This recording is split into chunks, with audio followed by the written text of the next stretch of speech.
Alô, bom dia, você está no canal Professor Belém neste sábado, dia 16 de setembro de 2023. Shabbat Shalom, sejam todos bem-vindos. E, meus amigos, a coisa vai esquentar mesmo, o que tudo indica. Hal Turner deu a informação em primeira mão de ontem para hoje, nessa madrugada, de que a Coreia do Norte entrará na guerra da Ucrânia. Bem, suspeitávamos que algo aconteceria da visita de Kim Jong-un a Vladimir Putin. Kim Jong-un pegou o seu trem luxuosíssimo e foi de trem para a Rússia. E lá encontrou-se com Vladimir Putin, foi recebido com honras de chefe de Estado e levou para casa, para Pyongyang, uma limusine. Não tem informações se a limusine foi um presente de Putin ao poderoso homem da Coreia do Norte ou se ele teve que comprar, pagar em, sabe-se lá, ouro, não sei. Mas o fato é que ele colocou a limusine no vagão e levou para casa. Quem não levaria uma limusine que Vladimir Putin usa?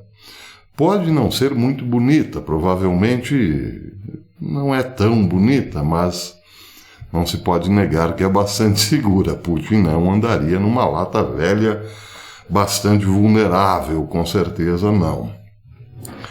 Mas o fato, o mais importante nessa história, é que depois da visita de Kim Jong-un, a Coreia do Norte decidiu enviar de 300 a 500 mil soldados para a linha de frente de combate contra a Ucrânia. Não se sabe por onde esses soldados entrarão na Ucrânia.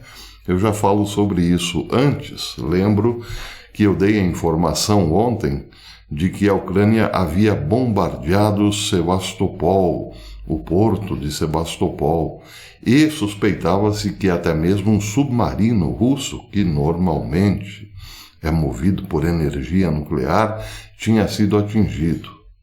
Disse também que ninguém duvidava que o ataque tinha sido de mísseis de médio ou longo alcance, já que drones não conseguiriam fazer um estrago tão grande. Bem, a Rússia hoje parece, ou melhor, ontem respondeu pesado. Aqui a AFP informou na sexta que as forças russas atacaram várias comunidades ucranianas localizadas na fronteira do Oblast de Sumy, causando 73 explosões e danos materiais, segundo a administração militar local. 2 casas e 2 edifícios anexos pegaram fogo na comunidade de Seridiana Buda, depois que o exército russo lançou 12 minas na área, disse a fonte em comunicado publicado no Telegram. Um prédio residencial também foi danificado pelos projéteis. 4 outras comunidades também sofreram ataques com artilharia, lançadores de granadas, lançamentos de foguetes, morteiros, bombardeiros de tanques e outros, acrescentou a administração militar. Hoje, sábado, o governador da região ucraniana de Kherson, Alexander Prokudin, denunciou, vejam, o termo aqui é usado pela Infobae, denunciou que as forças armadas russas dispararam cerca de 325 projéteis de vários tipos de armas contra o seu território no sudeste do país. Abre aspas. O inimigo lançou 69 ataques, disparando 325 projéteis com morteiros, artilharias, grads, que são sistemas de mísseis de lançamento em massa, veículos aéreos não tripulados e tanques. O Conselho de Defesa Regional de Kherson decidiu evacuar compulsoriamente as famílias com crianças às localidades sujeitas a constantes bombardeios do inimigo, disse o governador da entidade no Telegram. Nessa região, as tropas russas controlam as zonas a sul do rio Dnieper, tendo se retirado no ano passado da capital regional, que bombardeiam regularmente, disse a AFP. Segundo o governador, pelo menos 14 projéteis caíram sobre a cidade de Kherson, capital regional. Alexander Prokhodin garantiu que não houve vítimas civis no ataque. As autoridades locais ordenaram já tinham ordenado na quinta-feira, evacuações naquela região no sul do país, principalmente controlada pelas forças russas e regularmente bombardeada, repete ele. Mas aí fica interessante aqui o aviso de evacuação. Claro que a Ucrânia então já suspeitava que haveria uma retaliação. Daí porque eu estranhei o termo "o governador da região ucraniana denuncia um ataque". O ataque já era esperado, claro, e afinal de contas não há como negar que os dois países estão em guerra, evidentemente. Aí fica um pouco estranho o termo denuncia. Mas enfim, Prokhodin, para terminar a matéria, Prokhodin disse que as autoridades regionais estão preparando-se para situações urgentes ou urgentíssimas no fornecimento de eletricidade para o próximo outono e inverno. No ano passado, diz a AFP, a Rússia realizou uma campanha massiva de bombardeios contra a infraestrutura elétrica ucraniana, causando constantes cortes de energia.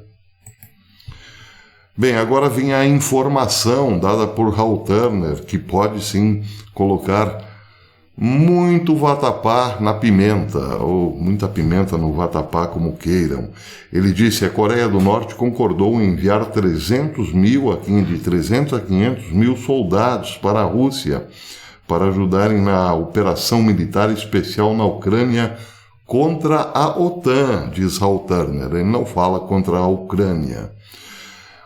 Na medida em que mais países vão se envolvendo, claro, fica muito difícil sustentar que é apenas um conflito entre Rússia e Ucrânia. Eu venho dizendo isso já há um bom tempo.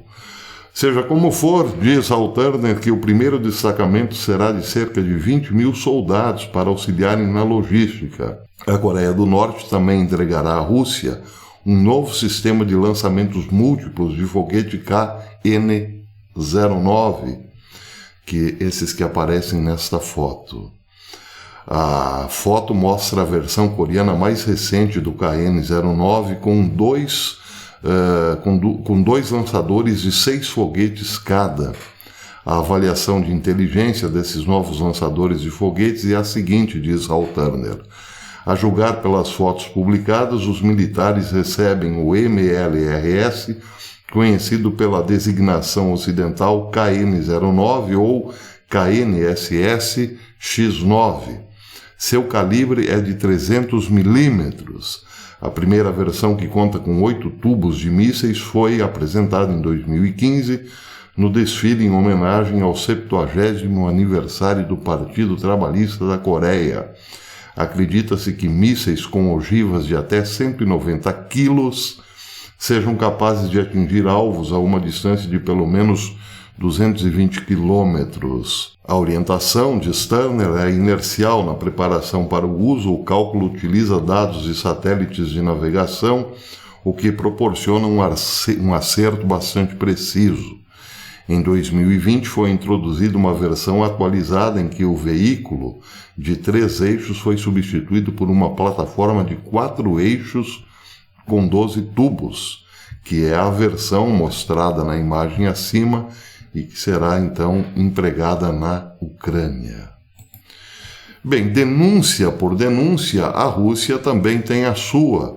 Hoje o RT News disse que o prefeito de Kiev, Vitaly Klitschko, ordenou ontem, sexta-feira, o fechamento de 74 igrejas pertencentes à Igreja Ortodoxa Ucraniana Canônica, que seria ligada então à Igreja Ortodoxa Russa, citando seus supostos laços diretos com o Patriarcado de Moscou da Igreja Ortodoxa Russa. Diz o RT News que o decreto de Klitschko é semelhante ao usado para tomar o Kiev Pashlavra. O meu russo ou o meu ucraniano, os dois, nenhum dos dois é grande coisa, peço perdão aos amigos. Mas, traduzindo, o Kiev Pesht Lavra quer dizer Mosteiro das Cavernas. Então, o decreto atual sobre as igrejas segundo Kiev, ligadas ao Patriarcado de Moscou, é semelhante ao decreto usado para o Mosteiro das Cavernas, que a polícia ucraniana invadiu no mês passado. O local considerado mundialmente, o local que é mundialmente famoso e considerado sagrado por russos e ucranianos, tem quase 1000 anos e foi entregue à Igreja Ortodoxa da Ucrânia, foi depois do decreto, entregue à Igreja Ortodoxa Ucraniana, que é segundo o RT News, uma organização rival criada pelo governo em 2018. O mosteiro é tecnicamente propriedade do Estado, mas a Igreja administrou-a ao abrigo de um acordo de 2013 que Kiev declarou nulo e sem efeito no início deste ano, alegando que o acordo foi violado pelo mosteiro ter laços com a nação inimiga, a Rússia. Bem, outra matéria importante, essa foi publicada no The Sun hoje, diz que o número de mortos na sequência das cheias devastadoras da Líbia aumentou para 11.300, com mais de 10.000 pessoas ainda desaparecidas. Diz a matéria que as autoridades de saúde estimaram anteriormente um número de mortos em Derna em torno de 5.500, mas, de acordo com o Crescente Vermelho Líbio, este número aumentou desde então para 11.300, já está em 11.300. As autoridades locais, no entanto, sugerem que o número de mortos pode ser muito maior do que o anunciado. Em comentários à estação de televisão Al Arábia, de propriedade saudita, na quinta-feira, o prefeito de Derna, Abdel Monem Gaiti, disse que o número pode subir para 20.000, dado a quantidade de bairros que foram afetados ou devastados. O a tormenta considerada apocalíptica pelo próprio The Sun, chamada Daniel, também matou cerca de 170 pessoas em outras partes do país, incluindo as cidades de Baida, Susa, Hazaz e Marj. Um funcionário da ONU disse na quinta-feira que a maioria das vítimas poderia ter sido salva. As mortes, a maioria das vítimas poderiam ter sido evitadas se tivesse existido um serviço meteorológico em funcionamento normal. Eles poderiam ter emitido os avisos e muita gente, então, poderia ter se salvado, disse o chefe da Organização Meteorológica Mundial, Peter Italas, aos jornalistas em Genebra. Ele disse também que as autoridades de gestão em emergência teriam sido capazes de realizar a evacuação. Já o Comitê Internacional da Cruz Vermelha acrescentou que forneceu 6.000 sacos para cadáveres às autoridades locais, bem como medicamentos, alimentos e outros suprimentos distribuídos às comunidades mais atingidas. Bem, por que o número de 11.300 pode ainda aumentar muito? Porque tem muita gente ainda soterrada. Existe ainda muita gente nos escombros e calcula-se que em vários locais os escombros cheguem a 6 metros de altura, ou seja, há muito ainda a se cavar e muita gente ainda a ser resgatada desses escombros.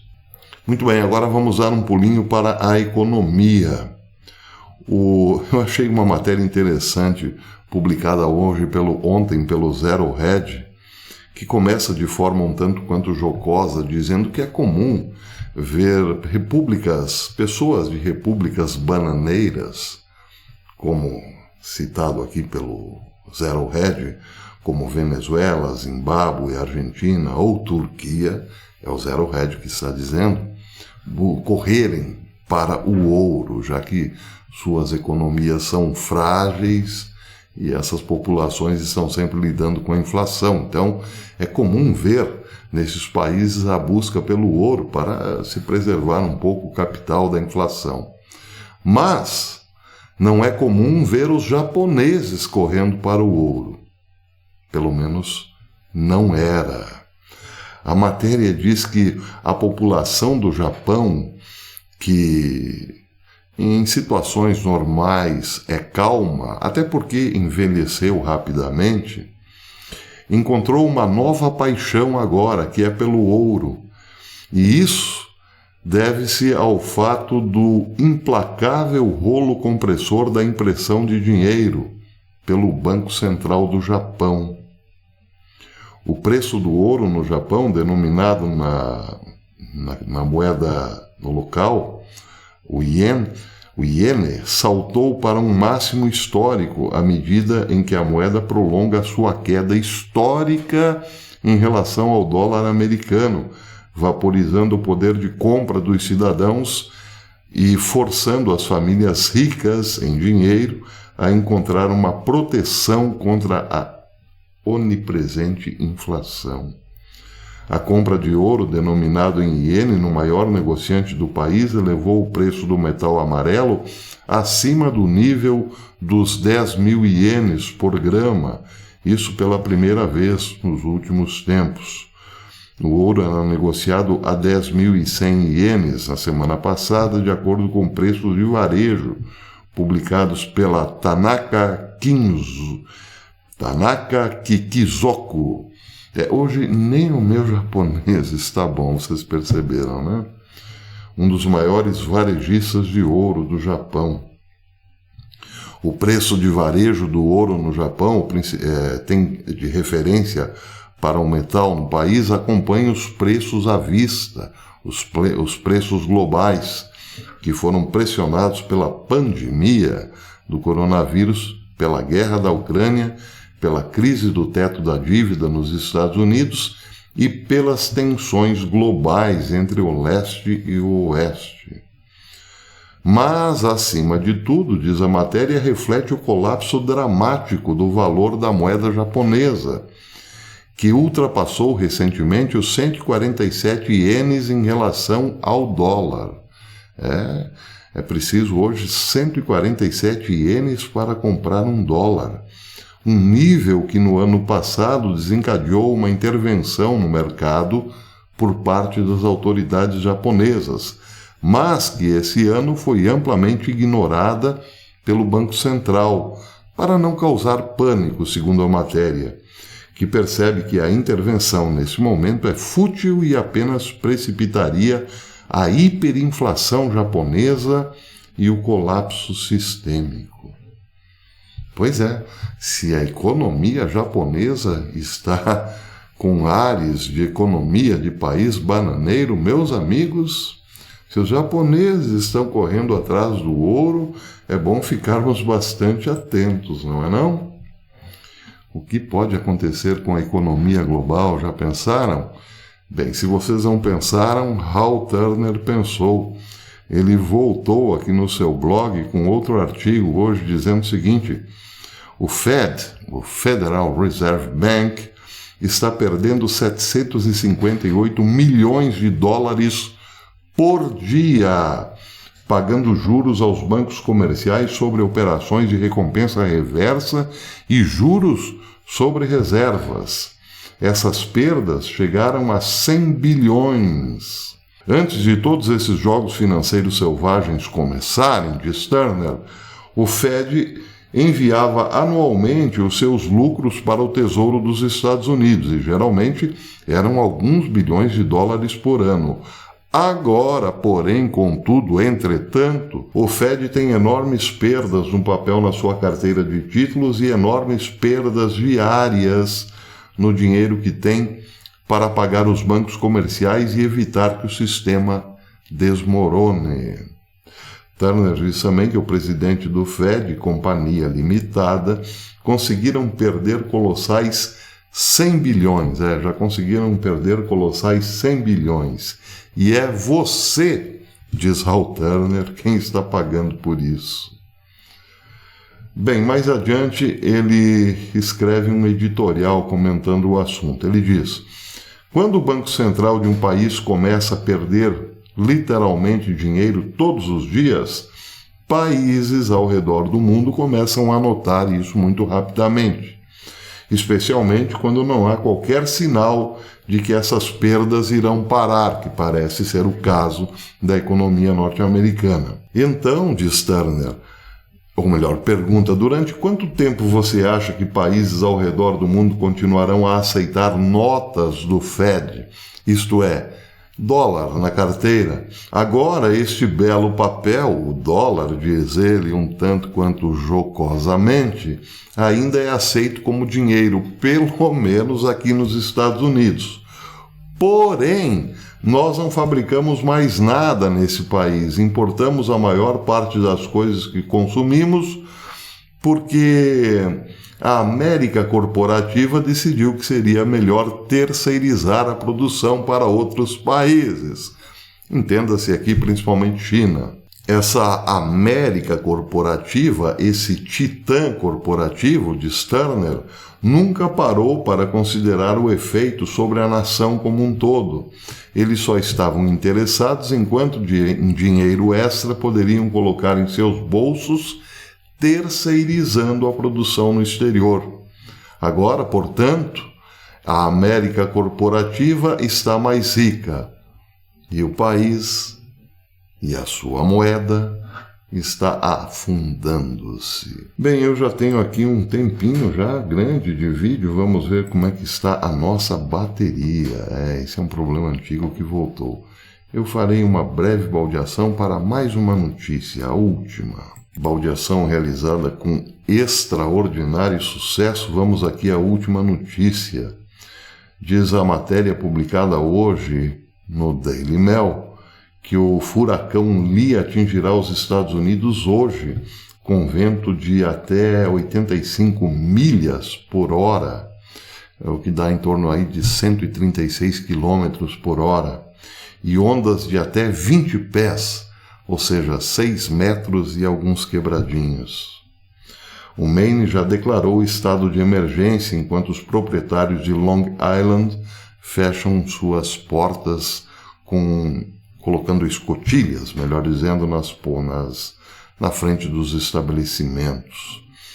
Milhões de americanos estão sob vigilância de tempestade enquanto o furacão Lee avança em direção à Nova Inglaterra, trazendo ondas de 20 pés e ventos de até 85 milhas por hora, desencadeando alertas no Maine, Canadá, no Maine, Massachusetts, Nova York e Canadá. Por falar nisso, vamos ver aqui como está, vamos ver o que o Wind mostra sobre o furacão. Vamos abrir aqui o aplicativo wind.com, aqui está o furacão Lee. Ele já está chegando aqui, vamos ver, já chegou aqui no Maine. Pegou o Maine, já está pegando o Maine inteiro aqui. Vocês estão vendo o meu cursor, esse é o estado do Maine. E também está pegando aqui a Nova Escócia, que é no Canadá, e a Nova Brunswick também. Mas aqui já está um pouco mais afastado. Mas vai pegar em cheio toda a Nova Escócia e todo o estado do Maine, deixando também, provavelmente, aqui muito estrago em Massachusetts e New Hampshire. Então é isso. Vamos aguardar o desdobramento deste terrível furacão. Mas ele perdeu força. Chegou a ser registrado ventos de até 160 milhas por hora. Mas aí ele estava em alto mar ainda. Agora parece já está perdendo força. Se bem que ventos de 136 km por hora são bastante perigosos. Por enquanto é isso, vou ficando por aqui até amanhã, se Deus quiser. Um bom sábado a todos e um abençoado domingo, se eu não voltar. Mas eu provavelmente volto para dar um alô a todos os queridos amigos. Até lá, se Deus quiser.